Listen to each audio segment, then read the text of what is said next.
বলছি সেই চঞ্চলা বাউরির ঘরটা কোন দিকে? ও তো কল থেকে গেছে। চলো, আমি চলে এসেছি আজকে লুচ্চা সমিতির থেকে। তো চঞ্চলা বাউরির নামে 3টি প্রশ্ন আছে, ঠিক আছে? তো দেখি প্রশ্নগুলোর উত্তর দিতে পারলেই একটি স্মার্ট ওয়াচ। চলো দেখা যাক। আচ্ছা, আপনার নাম চঞ্চল বাউরি? আপনার নাম চঞ্চলা বাউরি? আচ্ছা আচ্ছা আচ্ছা দাদা। ও বাবা রে, যা হাইকছেন দাদা। ঠিক আছে, লেন, কিছু করার নেই, সেটা মেনে নিতে হবে। তো দাদা, আপনার নামে 3টি প্রশ্ন আছে। বলুন।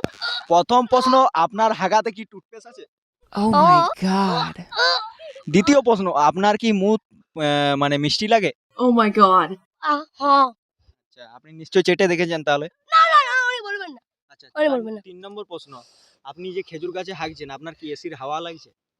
ও Oh my তাহলে আপনি god. নিশ্চয়ই ট্রাই করেছেন। আপনার নামে স্মার্ট ওয়াচ? নো।